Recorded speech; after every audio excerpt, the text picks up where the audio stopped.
All right. Hello, everybody, and welcome to another fun C4 chat, courtesy of the Certified Ethereum Professional Committee and special guest today.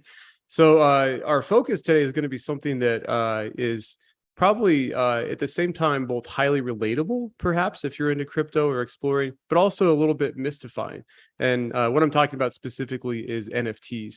So NFTs are a big deal. They mark kind of the first big technology or use case of blockchains that really hit mainstream adoption this past year or so. Kind of went through an interesting hype cycle. You probably heard a lot about it in the context of JPEGs, of apes being sold for hundreds of thousands of dollars. And certainly there is that side of it. But what we want to do today is really pull back and focus on the kind of the technology behind it, but also like take away the hype and be like, okay, separate from these expensive apes being sold, what really is what's cool about this tech? And just to briefly contextualize this in the Ethereum ecosystem, Ethereum or NFTs were really made possible. Their inception, it was on Ethereum. It wasn't really possible before this because you need like an expressive platform. So we'll get into some of that stuff as well. We have a ton of fun stuff to talk about. So we'll dig in. And again, we have a special guest who really knows her stuff around this. So that said, let's kick it off with some quick intros. I'll just go from the upper left on my screen. Maybe start off with Mr. Josh. Hi, Mr. Josh. At least I am now. Helped found C4 back in 2014. Proud member of the Certified Ethereum Professional Committee, and currently working on a game studio on some pretty cool stuff involving NFTs. Very cool. Hannah. Hello, everyone. My name's Hannah. I am the VP of Events at Serotonin and also a proud member of the CEP Committee.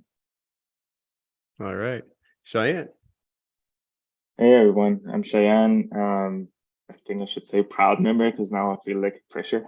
Proud member of the CEP committee and the committee chair. Happy to be here.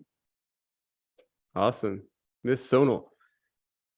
Hello, everybody. I'm Sonal, and I lead operations for our research and development unit at Consensus Mesh. And I'm excited for an NFT-based show. I did a recent research project on NFTs and some royalty-bearing lineage use cases of the technology for artists. So excited to have you here, Luna, and also proud member of the CEP committee.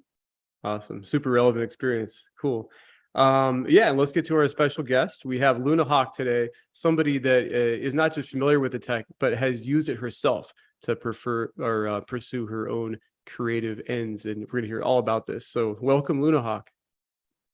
Thank you. I'm Luna Hawk. I'm an NFT artist and photographer, and I'm happy to be here. Awesome. And before we dig in further, can you just provide a little brief background on what you've been doing in the NFT space and how you've interfaced with this fun new technology?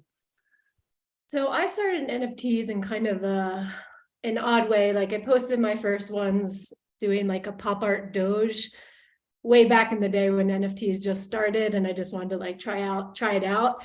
But then I got involved with the Shapeshift DAO, and I was commissioned to create 2 sets of 10 different pieces for the community, one for marketing purposes and the other for the community itself to use to sell or to trade or whatever they would like to do with those. So I kind of got into it, just dipping my toe in, and then I came in this weird way through DAO. So it was pretty interesting.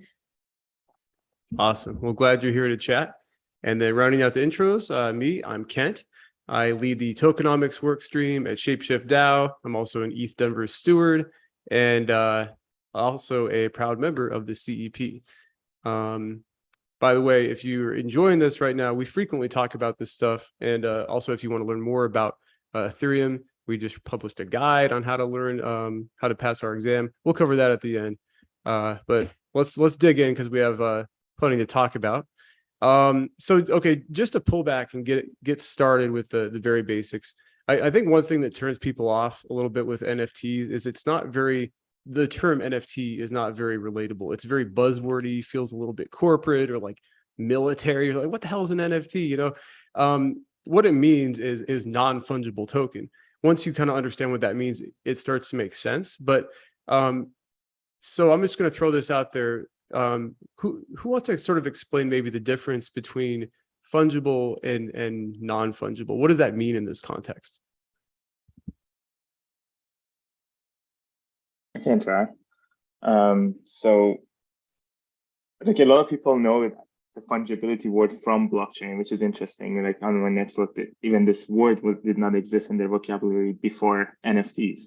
But like, so basically, like when you have, we can go like back in the actual like money as like this, a dollar is always a dollar, but then that's like that's basically fungible. Like that money can be fungible. Usually, like digital money is more similar to that because the bill had a serial number, and that serial number makes it non-fungible. So I feel like it might be not like I need to explain it better, but like a lot of times when you have a currency, you have 1,000 token A. If token the first token and the last token, there's no difference between. There's no serial number in there. All of these are basically fungible. They can exchange them without knowing which one is which. They're all the same. Non-fungibility comes with the mental model is basically like these serial numbers or things that make them different. So one is different than the other because there's some metadata, something in there different. And with NFTs, we come back to like more as like certification of that art piece or something that connects these two together and makes it like that token being different from the other. Yeah, that was it. Yeah, I think one of the use cases that gets thrown around and kind of outside of art, although still, related to art, is concert tickets. And I think that one plays a really nice example into it, because if every concert ticket to say, the Modest Mouse show coming up was the exact same ticket, well, then that wouldn't make any sense. Everyone could just show up, everyone could photocopy that ticket and show up, and you'd have a packed house, which I'm sure you had anyways, and it would be a situation. But because every single concert ticket, even though it's to the same concert, they each have a serial number that then lets you say, okay, this is your specific ticket, and now we can check it. Has it been redeemed? Is this person in the show? Great, now we know this. So it's about kind of adding unique elements to something that either there's multiple of, like a concert venue, or in the example just said about the piece of art, there's only one beautiful painting that relates to this specific NFT, and they go hand in hand together. So saying, okay, this unique asset belongs to that is used in these identifiable details, unrelated to just saying, hey, here's an art token that everyone has. So if the crypto community ever wanted to rebrand NFTs, it could say like unique one of a kind tokens. And again, like a real contrast to, let's just say ETH. Let's say you just bought a couple ETH off of Coinbase or something. You send yourself ETH. Of course, those are discrete tokens, perhaps. They're different from the ETH that somebody else holds, but they're fungible. They're all considered the same, just like dollar bills. These are the opposite in the sense that they're one of a kind. Looking a little bit behind the tech stuff, and we're not going to go way down the tech rabbit hole here because it gets a little bit complex. But the fundamental technology is not super complex. Basically, what you need to know is like on the Ethereum blockchain, these smart contracts, and these sort of like what's called EIPs. They've enabled certain functionality. They've enabled these one of a kind things. So in the ETH world, you have ETH, and then you have ERC20s, which is kind of like your basic tokens, and then you have this NFT. Does anybody want to speak to kind of the difference between the different token types here? I can jump in again. So one thing before jumping in, I wanted to say that something interesting is, it might be a bit technical, but like Bitcoin having UTXO model, you can see it as a non-fungible, and Ethereum having a balanced model, you can see it as fungible, which some of our audience might not understand that, but they can move on to actually the token and EIP standards. So one of the first, actually one of the first EIPs that got exploded in use cases was ERC20, which like ERC is basically Ethereum request for comment. EIP is Ethereum improvement proposal. At first, they were both almost used as the same thing, but now they're kind of separating that into different use cases. But ERC20 was the definition of creating a smart contract that for every incoming transaction, it would generate, like add a token value to your address, in the sense that like I send 1 ETH to this contract, it gives me 1,000 of that token. And that token was basically like just a balance, like my address, this much is my balance. And if I transfer that to Luna Hawk or like anyone in this call, that contract would basically change that number in front of my address to the number in front of the recipient's address. Nothing else would change hands in that sense. Later, we had like a lot more standards regarding improving ERC20, which has like ERC777, ERC, like a bunch of others that focus on the fungibility but functionality on it. But then we had this other standards called ERC721, which is like one of the basic ERC non-fungible NFT tokens. And later on, we also had ERC1155, like 1155, which just expanded that functionality to have collections and other things. And basically that standard is separated the balance, like you can't have like 1,000 of different tokens, like it doesn't make any sense. You can have 1,000 different tokens. So there is no balance in each. But what ERC 1155 did was you could create a same NFT, but 100 issues of it, which is more similar to like digital prints, as like you can have limited collections. ERC 721 was more for like one per issue, as like you can have more of the same. The technology is almost liquid because it's open source. You can also create wrappers on top of this and like split fraction, like make one NFT into 1,000 pieces and sell those as separate NFTs. I don't want to get into that, make it more complicated, but the main standards are basically ERC 721 and ERC 1155 that are widely used. Wonderful. Thank you for that overview, Cheyenne.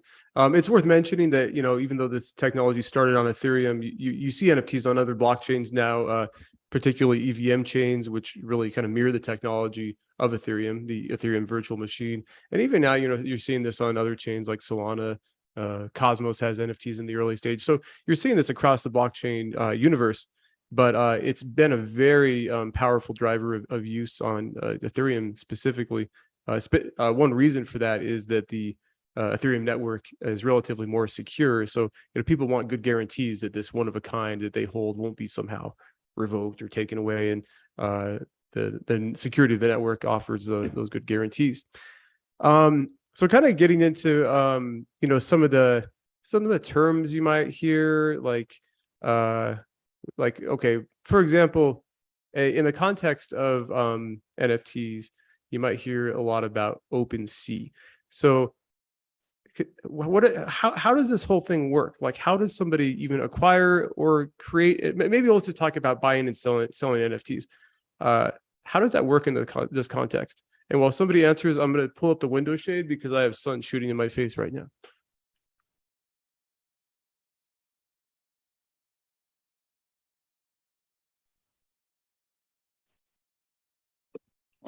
Does someone want to just go through the first time that they purchased an NFT? And Hannah, Sonal, or we can hit up our. Yeah, I can jump in. Let's see. The first NFT I ever had was actually gifted to me, and I remember receiving it and seeing the transaction on chain, but not actually being able to see the artwork associated until I got onto OpenSea, which is what Kent mentioned, which is a marketplace for non-fungible tokens. And that was actually the first time that I was able to see the artwork of the NFT that I'd been sent. And also, look at tons of other collections in order to start purchasing them. Very old school. Yes, it was. So that was kind of my jumping off point.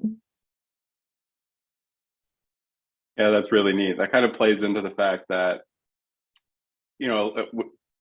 we've got the very technical explanation from our good friend Cheyenne here that talks about, what data is being stored on this mythical thing called the Ethereum network.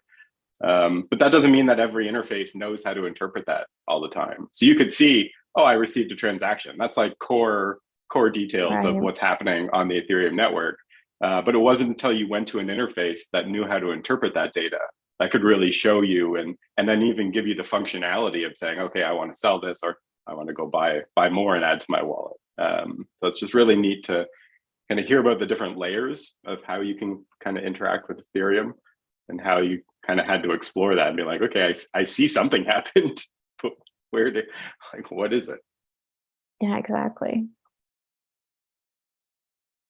And what is the process for securely holding an NFT? Let's say you did ape into one of those apes, and maybe you decided to spend, half your monthly salary on some JPEG, or maybe something else, something cool. But it's an NFT. How might one secure that NFT? And does that process differ from, say, just holding your ETH?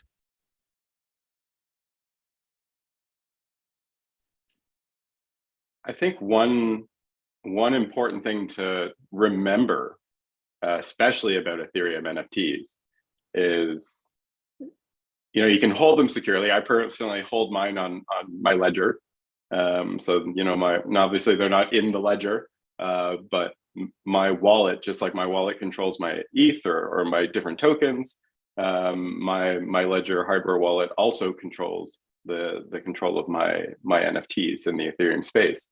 But one interesting thing about those NFTs is the privacy implication of that. So if I, buy an NFT and start using it as my profile picture because I'm very proud of it and it looks badass, I have to understand that, that's also linking my entire portfolio related to that same ledger wallet potentially. So people can go on and take a look at that. So there's privacy implications. So it's not just about storing them safely on a ledger, but sometimes it's about also storing them safely in different addresses on the same ledger. That way it doesn't necessarily relate to my entire portfolio because it's a different wallet address. So there's both the, storing it securely, but then storing it in a way that's privacy inducing as well can be important. Yeah, I remember when the Bored Apes came out and everyone was putting them on Twitter, and I remember going to Josh and being like, this feels really unsafe. Now I know that this person owns a Bored Ape that's worth this much money, and I have access. I know which account it is, especially if it I have lunahawk.eth on mine. That's not really secure. I don't keep anything on there, but it's just, it scared me so much when that first started happening, because I was like, people are just advertising, hey, I have thousands or hundreds of thousands of dollars. Here you go. And it's right here. So definitely keep it offline. Yeah. Treat these things, especially if they have value, simply like you would with your crypto holdings that have value. Hardware wallets are the best. They're pretty much all compatible with NFTs.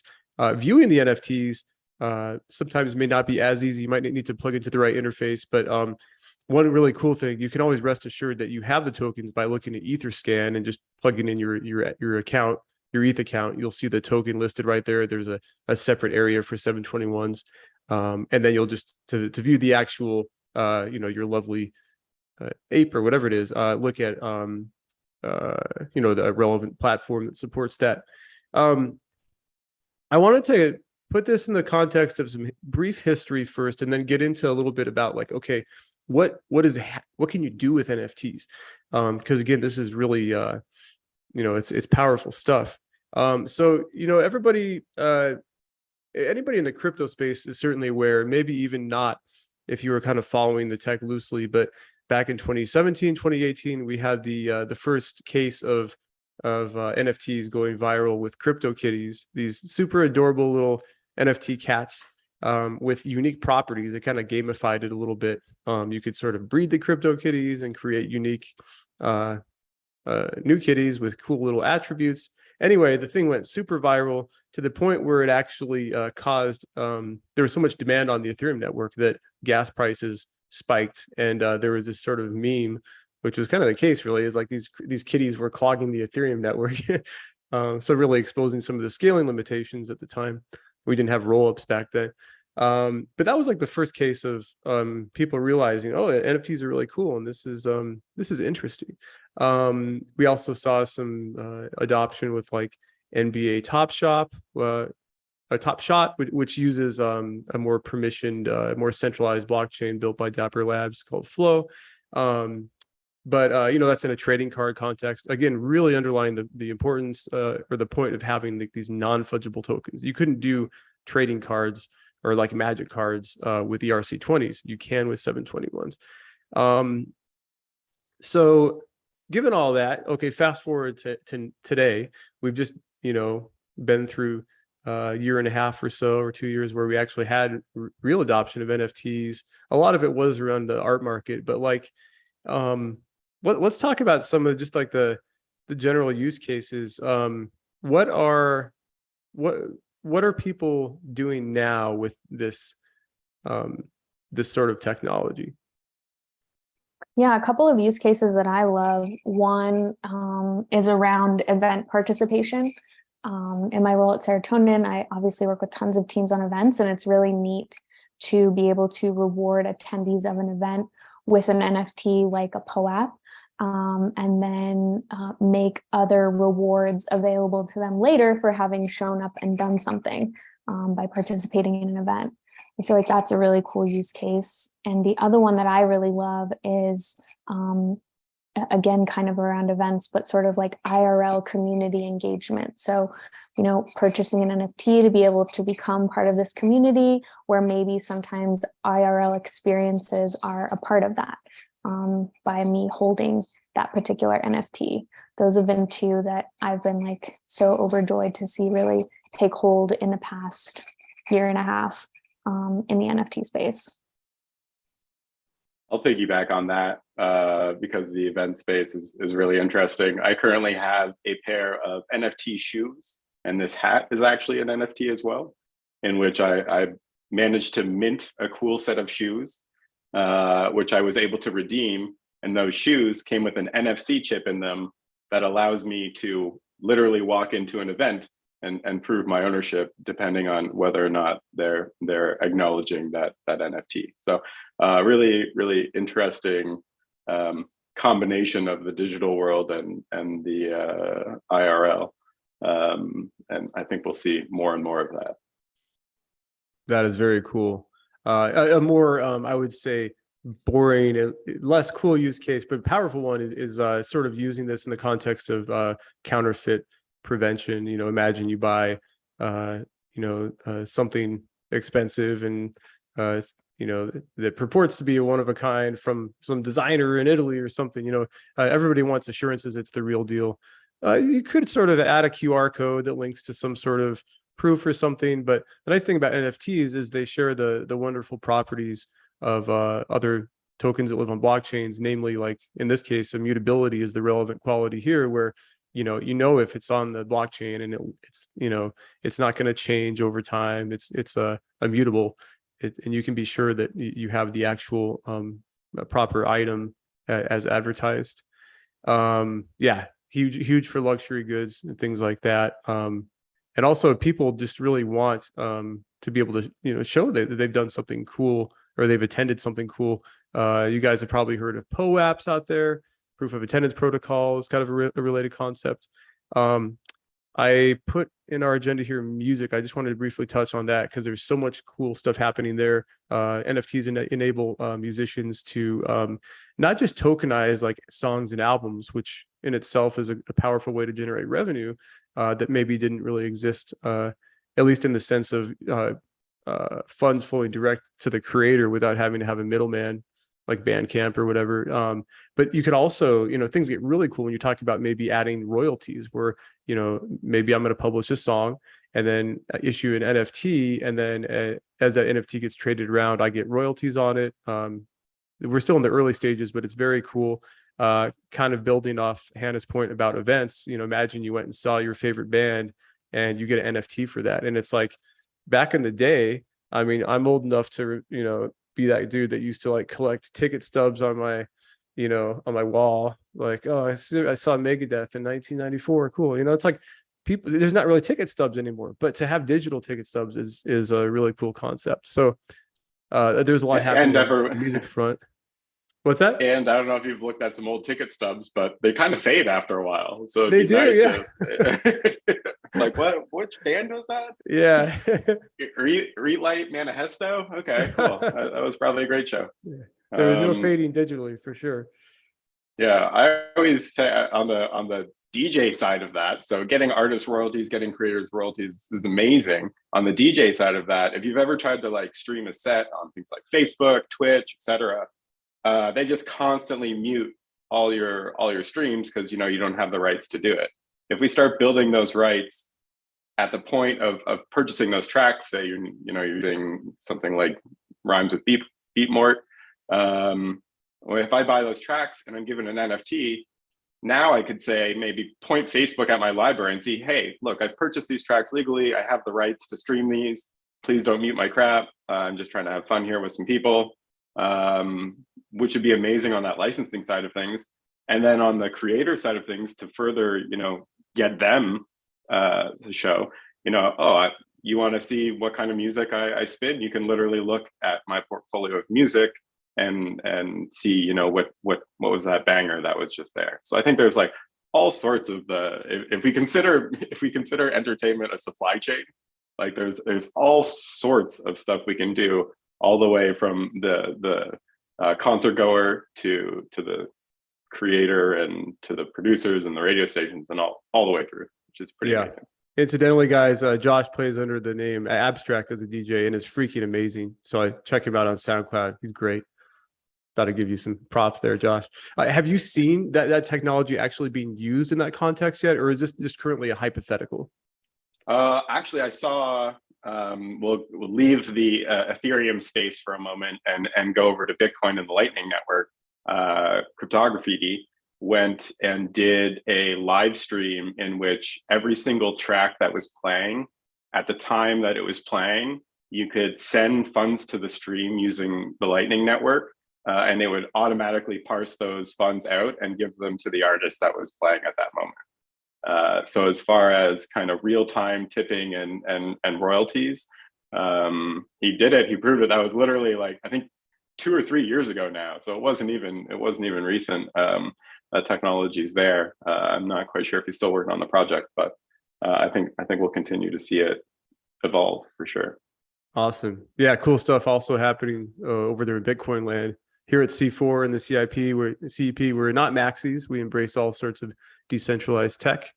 We'll get into a little bit more about NFTs in the art context, because again, that has been the most prominent use case thus far, where people have encountered it a lot and used it a lot. But separate from that, has anybody else run into like interesting use cases or any other thoughts on just how NFTs either are being utilized or how maybe they could be utilized in the near future? There's a use case I really like. I don't know if it's a use case, like a thing you can do with NFTs at this point. But so I remember like growing up, there was these cards of like soccer players or cars, and they had like scores there, especially like soccer players that had like how many goals they have, like how many games they've played, how many goals they have. And so we have a similar thing on NFTs as well. Like it's all like we can have exactly similar one, but we can have like evolving ones that have like changing. So we can have a soccer player's card or NFT in that sense, that based on how many goals they make, like how many goals they goal, how many scores they goal, or how many like the games they play, everything, the scores and things on your card also changes. And I really like that idea. Is like you can have these collectives that also they change and evolve into like something else. For some people, it might be not necessarily evolving a better card, but the idea of like metadata and those collectives changing with time is something that is really interesting for me. And but a lot of these NFTs are fun at this point, and there might be a lot of like companies raising money during the potential use case, but I haven't seen anything that like is a life changing. And to be honest, like in real life, there's a lot of cool things. that it can do. But on the art side, there's a lot of more progress in that sense that like actually changed lives and like was used for good. So I'm excited to get to that point as well. Yeah, that idea of like a dynamic NFT that maybe has some oracle feeding in data about the real world about things is really interesting.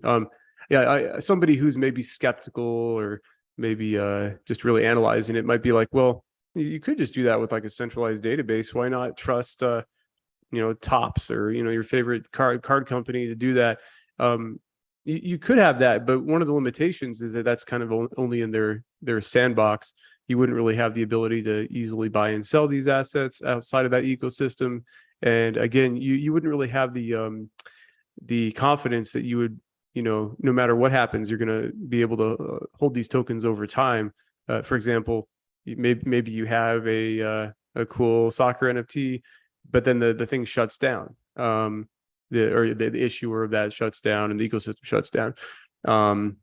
So yeah, this actually famously inspired Vitalik to sort of think about it deeper about Ethereum. Is like in World of Warcraft, there was a cool item that just basically got rugged from under Vitalik because they have carte blanche. It's their ecosystem, and that idea of having immutability is very important in this context. That's a really good point. I just want to expand on just a tiny bit more. Not all NFTs are created equally. And some NFTs, just because they have the label NFT, just because they're using the smart contracts that we've discussed here today, just because they're on OpenSea, doesn't necessarily mean they're as distributed, they're as secure, for lack of a better word, or legitimate, for lack of a better word. It's important to understand, what is kind of bringing this NFT together. I can start a new NFT and go and steal all of the artwork from a different artist and release that under a new contract. Is it a valid NFT? It's absolutely a valid NFT. Is it a valid, moral, ethical NFT? No, it's not something that you want to support. It's not something that you want to own. It's not going to be, my Bored Apes aren't going to be worth your Bored Apes. It's a different story here. So you want to make sure that when you are purchasing something, you kind of understand, what am I purchasing? If I'm purchasing, these Top Shot moments from the NBA, understanding they're probably fairly tied to that organization in a way. And if they wanted them to disappear in certain ways, they probably could. They might, are they hosted in a decentralized way using something like IPFS? Or are they hosted on a server run by that company who, although these are NFTs, can they just shut down that server and say, we're actually done here? So there's all sorts of, I don't want to tell you that like all NFTs are perfect and solve all these problems, because that's not the case. And you have to really know what you're buying, especially if you're making a significant investment, but also if you're just dipping your toes and wanting to understand this technology. It's a perfect time to be like, okay, well, what am I understanding? Well, what is this exactly? It's not magic. It's not a black box of mystery. You can find out these answers. So do that digging and figure out what you're buying, what you're interested in, and what you're not interested in. Yeah, great advice for people digging in. Pardon me. Sonal, do you have any advice for maybe people just getting into the space? Like you've dealt with this stuff at Consensus somewhat, but yeah, what would you tell people if they're just sort of like, maybe a friend says, hey, I want to learn more about NFTs other than listening to this awesome podcast, but like what would be some cool next steps if you just wanted to take your first foray into the space? Yeah, I personally have not dabbled with NFTs that closely. It's one of the things that's on my list down the line.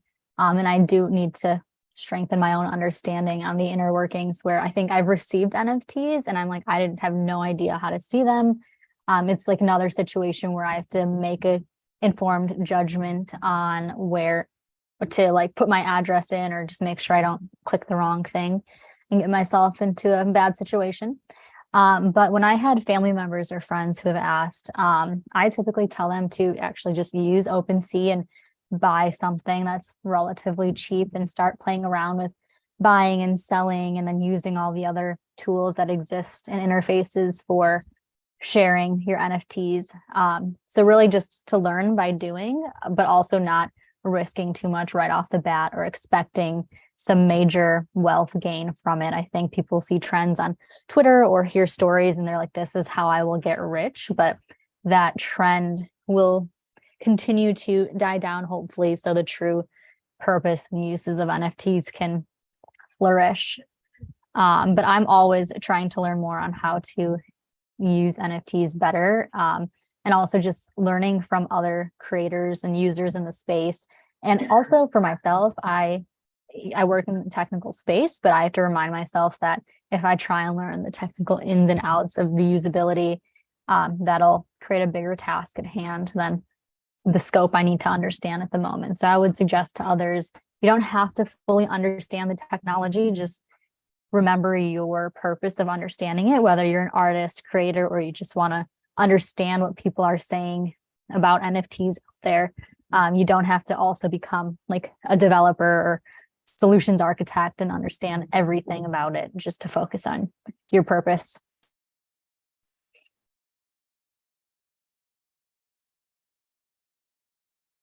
Sorry, my Zoom was being weird. Yeah, well said. And I think another thing worth underscoring in terms of just like learning about this stuff is the user experience is getting better over time.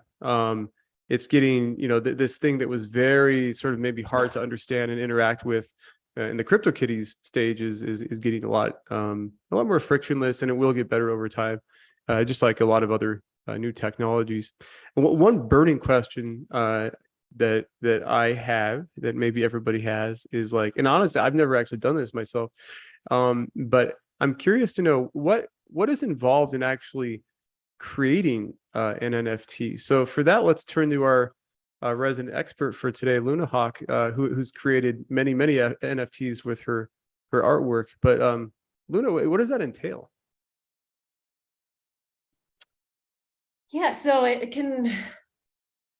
I won't speak to the art. So like, let's say you just already have the art.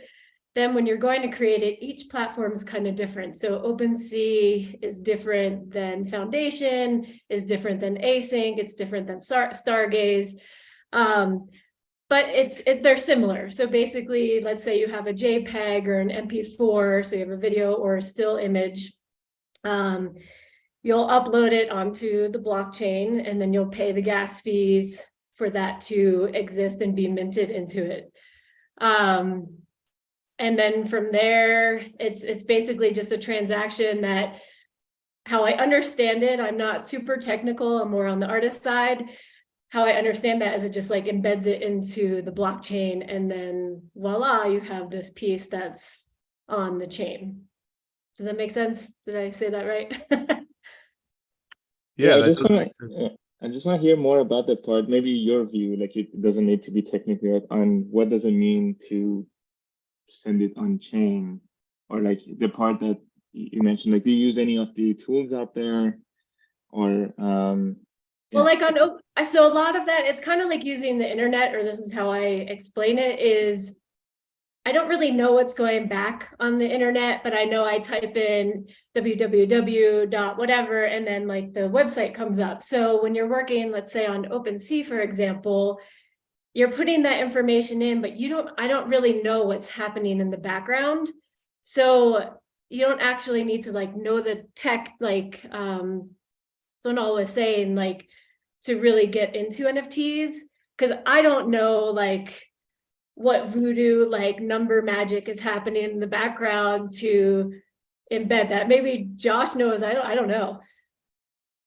That was what the point I want to like get to. Yeah. Like, we're getting to a place that you don't really need to know what NFTs are, as long as you know the platform you're using. And like Foundation, OpenSea, all these, like, did a great job at that flow, as like abstracting it away.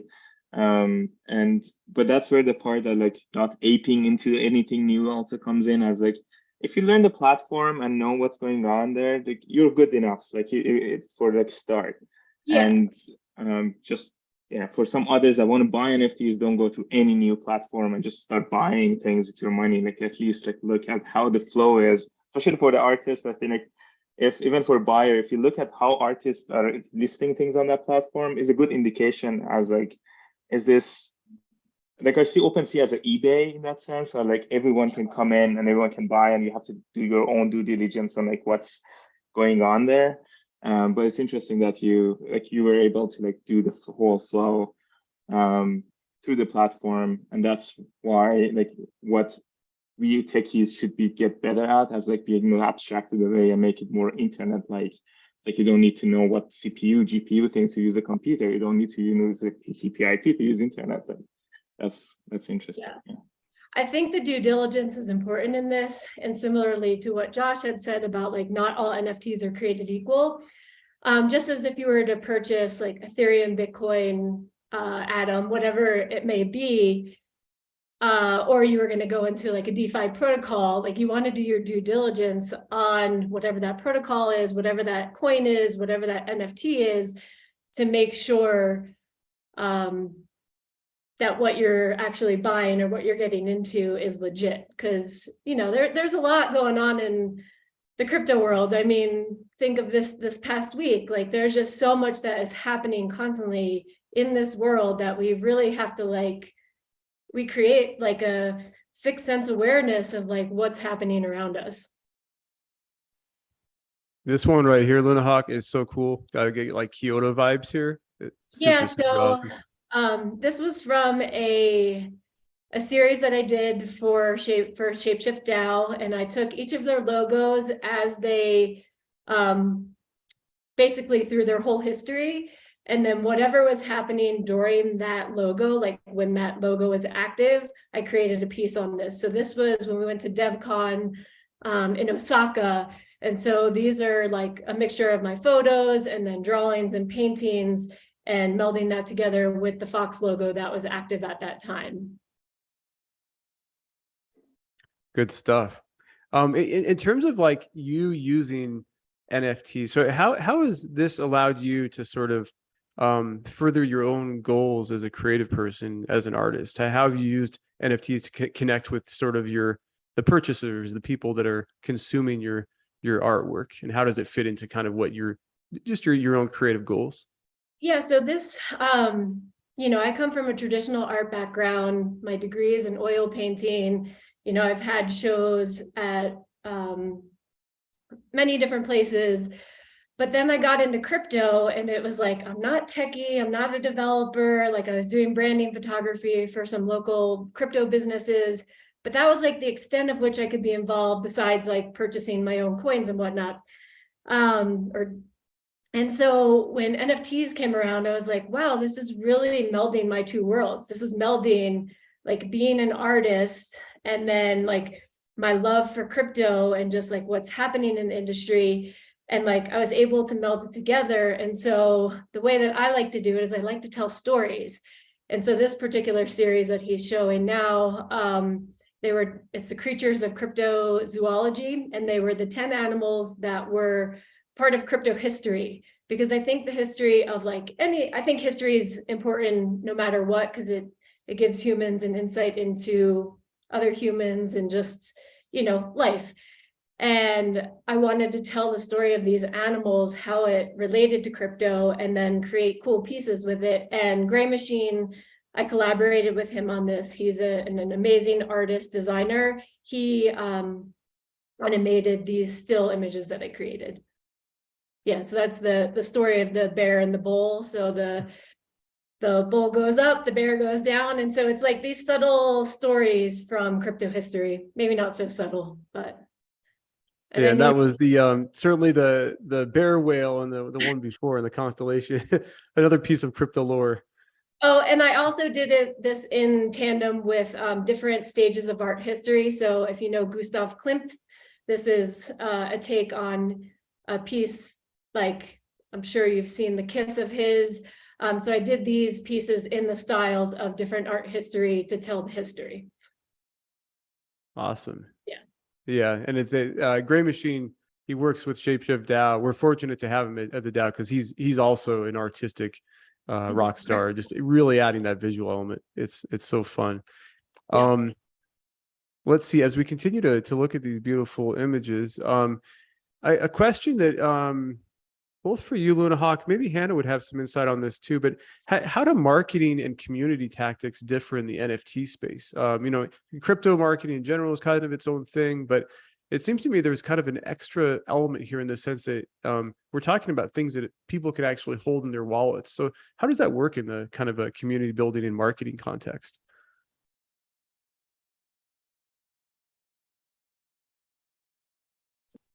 I think Hannah might have actually dropped off. Yeah. Yeah, I wasn't sure if she wanted to speak to this. There's part of this where I'm still trying to figure that out. But then also it kind of becomes interactive, at least from my perspective about these particular pieces. It was a marketing thing. So when the first 10 proposals got introduced into the Shapeshift DAO, when Shapeshift was centralized to decentralized, I wanted to motivate people to actually engage in the community. And so as a gift, we gave these first 10 proposals that passed, these first 10 NFTs that I created using the Shapeshift logos. Very cool. And do you market to the same community like you did before? Digital art collectors are mainly focused on like more experienced NFT collectors at this point? Again, this is something that I'm still working on. I think there is a space in the industry for one-of-one artists. I'm actually looking for a marketer if anyone knows one, but I create art, and so a lot of my focus goes into that. So I think a place where I do fall short is that marketing aspect. So maybe someone else would have something to speak to there. Yeah, I think sometimes we forget that marketing is a skill set of its own, and it's just not something. It's like, oh, and then we'll market it. And it's like, oh, wait, how do you market? The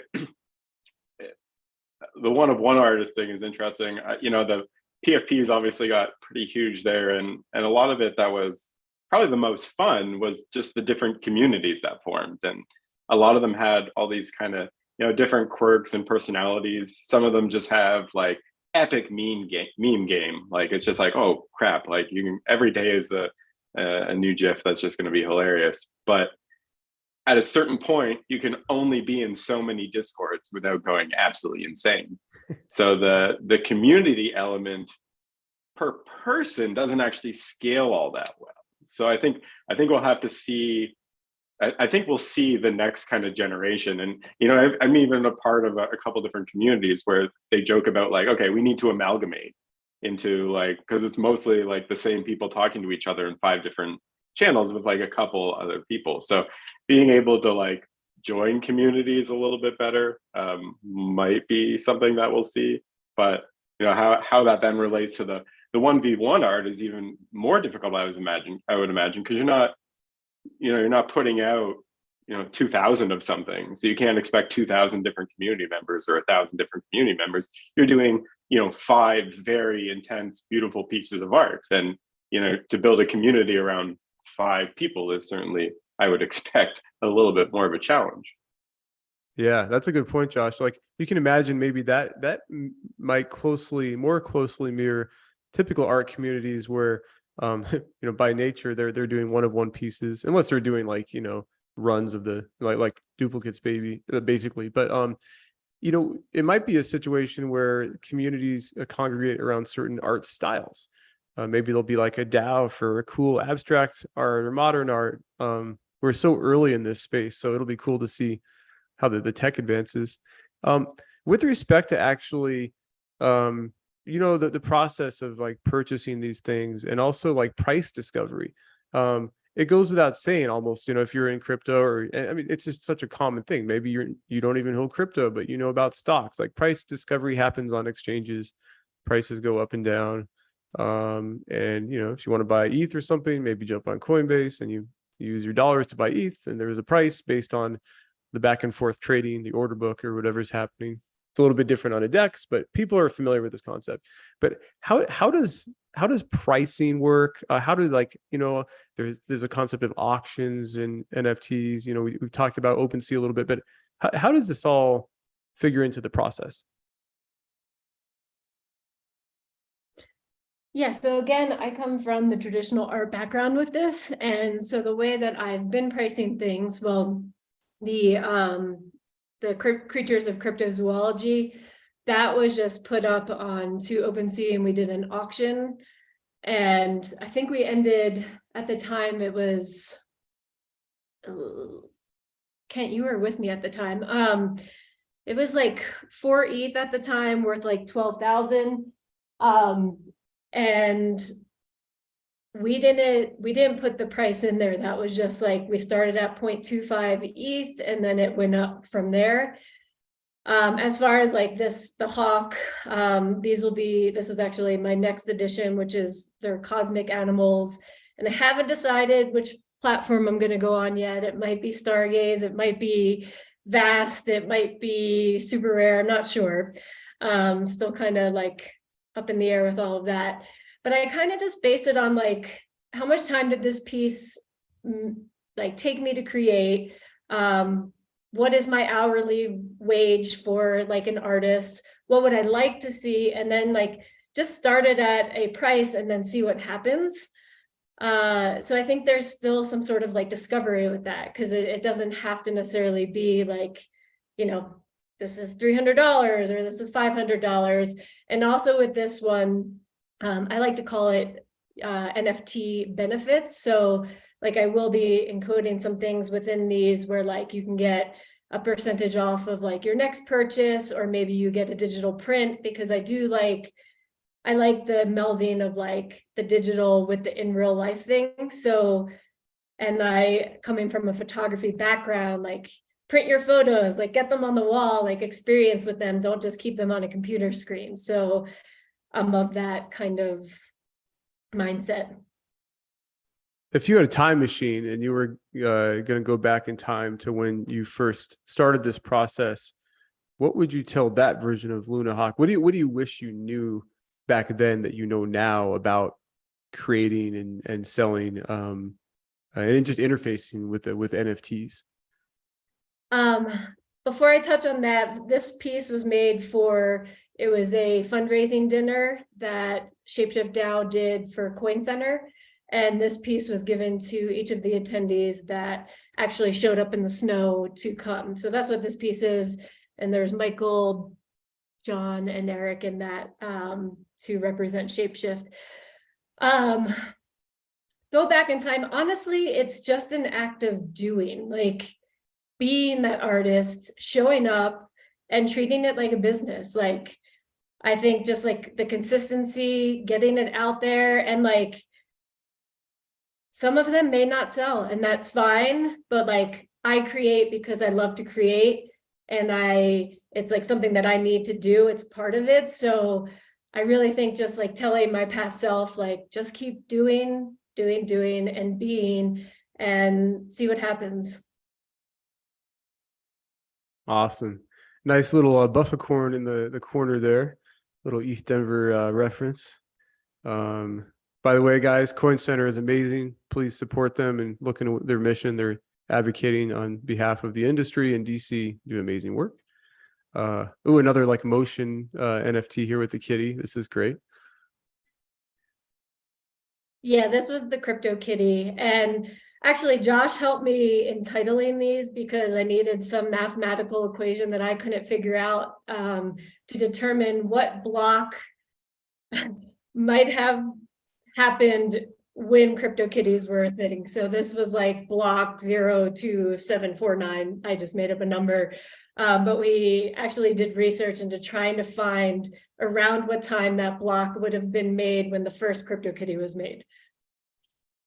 But I think the cooler part of that is also we went back in time for those other pieces. So when you know the piece had cave art within it, we actually took the time that current archaeologists think that cave art would have taken place, and went backwards to figure out what negative block it would have been. So we used basically before Bitcoin and after Bitcoin to find a timestamp, because thinking of the Bitcoin blockchain and of all these blockchains as actually a time service consistent time service is just a fascinating concept.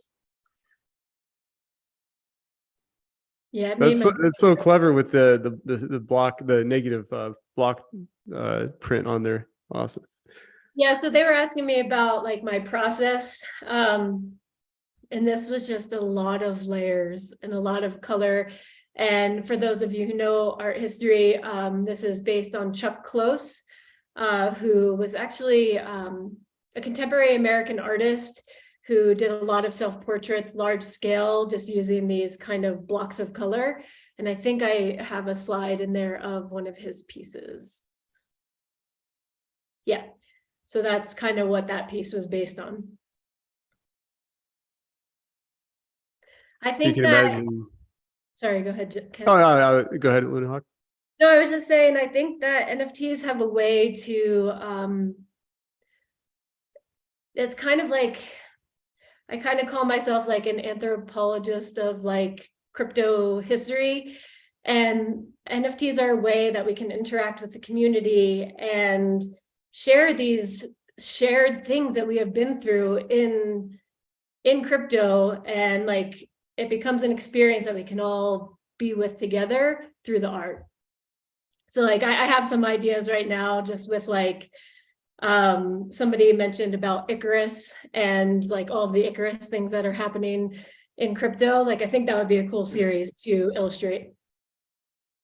Yeah, it sounds like it's unlocking more creativity, using this. And that's when it gets really beautiful, is when it makes you think creatively on different levels. And then you can start incorporating other influences. Maybe people start jamming with you, collaborating with you. And that's, I think, when things get even more broad and deeper impacting. We're in the home stretch here, so let's bring it all home. As we wrap up, Luna Hawk, where can people go to find and or purchase your art? So right now, most of my stuff is brought in together on OpenSea, and I believe it's opensea.io / it's either _ Luna Hawk or just Luna Hawk, all one word. Excellent. And it looks like you have some stuff coming out soon, very prolific. Looking forward to seeing that on OpenSea. Any closing thoughts from our excellent CEP?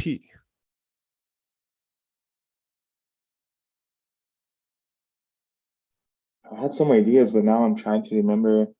Like one thing that was in that conversation about time, blockchains, and art, I love that. And the whole idea, like I remember I went through this whole, not the existential crisis, but like as like what is time, when I was like more keen on like Bitcoin, and like I was like, for starting, especially starting in smart contracts, like time is not seconds, time is block height, and it's like just going through that, and like I believed in that more than seconds and watches, and it was a really interesting thing, and I love that you implement that within, like, integrate with the art.